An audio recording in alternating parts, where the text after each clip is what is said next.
Hello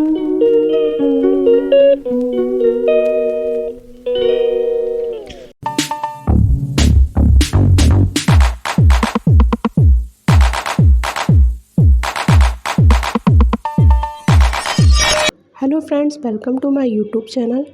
आज हम लोग बात करेंगे कि जब भी हम कुछ पढ़ते हैं तो हम भूल जाते हैं, तो उसे लंबे समय तक याद कैसे रखें।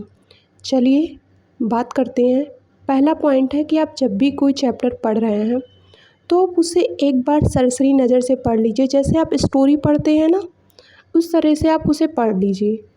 पढ़ने के बाद क्वेश्चन करिए कि आप इस चैप्टर के बारे में क्या जानते हैं और यह चैप्टर किस बारे में था।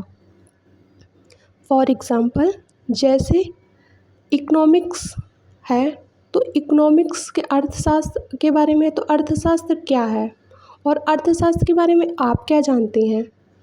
फिर से चैप्टर को पढ़ना शुरू करिए। चैप्टर पढ़ने के बाद में एक शॉर्ट नोट्स तैयार करिए। उस शॉर्ट नोट्स को देखिए, कुछ इम्पोर्टेंस जो आपको बिंदु या पॉइंट दिखे हैं आप उन्हें भी नोट डाउन कर लीजिए। उसके बाद चैप्टर का एक भाग तय आप जब कंप्लीट कर लें तो आप उसको रिवाइज़ करिए। देन आप फिर से पूरा चैप्टर पढ़िए और जब आपका चैप्टर पूरा कंप्लीट हो जाए तो फिर से रिवाइज़ करिए।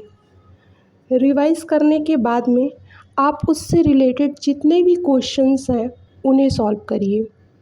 अगर आवश्यक आपको लग रहा है, नीड्स है कि नहीं ये भाग मुझे समझ में नहीं आया, ये पार्ट मुझे समझ में नहीं आया, तो आप उसको फिर से रिवाइज़ करिए और फिर से उससे रिलेटेड क्वेश्चन सॉल्व करिए। ऐसा करने पे क्या होगा कि आप उन चीज़ों को भूलेंगे नहीं, वो लॉन्ग टाइम तक आपकी मेमोरी में रहेंगी। और उसके नेक्स्ट डे जब आप पढ़ने बैठें तो एक बार उसको फिर से आप उस चैप्टर को सरसरी नज़र से पढ़ लीजिए। जो भी आपने शॉर्ट नोट्स बना के रखा है ना, बस अब उससे पढ़ना है आपको, उस पूरे चैप्टर को नहीं पढ़ना है। फिर आप ऐसे करेंगे कि नेक्स्ट चैप्टर पढ़िए और फिर नेक्स्ट चैप्टर के साथ भी ऐसे करिए। फिर आप दोनों जो अपने दोनों शॉर्ट नोट्स बनाए ना, अब दोनों को साथ में रिवाइज़ करेंगे।